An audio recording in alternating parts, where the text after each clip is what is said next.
On vient de me faire découvrir un auteur russe qui s'appelle Joseph Brodsky, et voici deux textes, l'un qu'on me recommande et l'autre que j'ai trouvé. Le torse.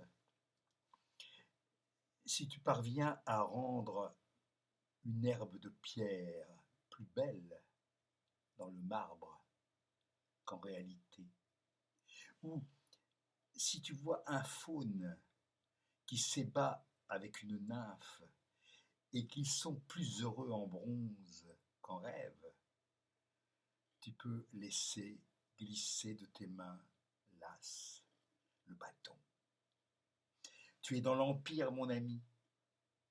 Air, flamme, eau, faune, naïade et lion, copie de la nature ou fruit de l'invention, tout ce qu'a conçu Dieu, que le cerveau s'épuise à poursuivre, est muet là, en pierre ou en métal.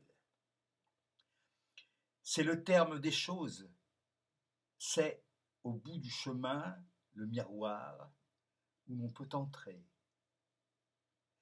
Mets-toi dans une niche vide, laisse filer tes yeux et regarde les siècles passés et disparaître au coin, et la mousse envahir la jointure de laine et la poussière qui se dépose sur l'épaule hâle des âges. Quelqu'un brise le bras et la tête en craquant, depuis l'épaule roulera et restera le torse. Somme sans nom de muscles.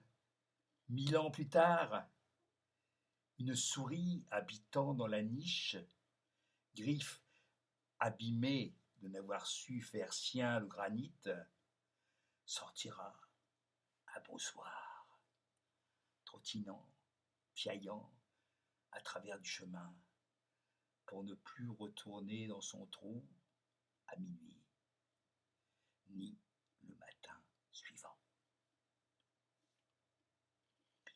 Octobre au bord de la mer. Octobre, la mer à l'aube est couchée, la joue sur le môle. Au vent, les cosses d'acacia, comme la pluie sur la tôle, agitent leurs crécelles. Un rayon levé de la mer darde plus qu'il ne brûle, répercutant son acuité. Les rameurs regardent les crêtes neigeuses. Tandis que la main vaillante du sud-ouest, aux doigts invisibles, démêlant les nuées, sème l'alarme dans les palmiers et les acaves explosives. Le prophète, pris sur le fait, pendant la création de l'idole, après ses ablutions sans savon, boit déjà son premier café, débraillé sur le quai. Puis, se signant, il saute dans le ressac, mais au corps à corps essuie un échec. Au kiosque, il acquiert le journal de la veille et prend place dans un fauteuil d'aluminium. Des barques pourrissent, la coque en l'air, un croiseur fume à l'horizon et des algues sèchent sur la nuque plate d'une roche. Il s'éloigne alors du rivage, gravit sans effort la montagne et retourne dans l'arche de Bougainvillers et d'Oléandre, si soudée au rocher que le fond semble faire haut quand, à travers les broussailles, parfois en bas, paraît une baie. Une table se dresse dans cette arche naguère abandonnée par le bétail. Une plume, un encrier, la chaleur, les semelles collent au linoléum. La parole coule sous la plume vers le passé, non l'avenir, puisque l'auteur de ces lignes, dont l'aigle royal peut envier la clairvoyance, le prophète, maintenant désavoué, ayant perdu la soif de prédire, essaie de gratter sa lyre.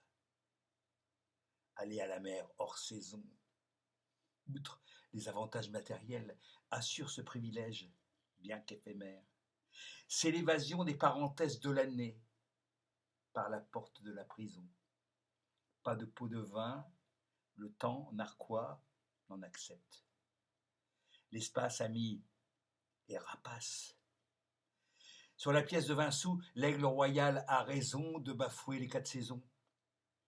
Ici, les vignes, du haut de la colline, déploient leur opulence vert sombre. Les femmes chauffent les maisons blanches aux hêtres roses. Un coq vespéral claironne. Au ralenti, par un saut périlleux, la lune ne risque pas de se casser sur le miroir d'asphalte ébréché. Le golfe peut facilement la contenir, elle et la multitude des astres. Quand tu as subi tant d'épreuves que le chagrin t'oppresse, n'attends le soutien de personne. Prends le train, débarque à la mer, elle est plus vaste, plus profonde, supériorité peu réjouissante, mais pour qui se sent orphelin, mieux vaut être en ces lieux, dont la vue est un baume plutôt qu'une morsure.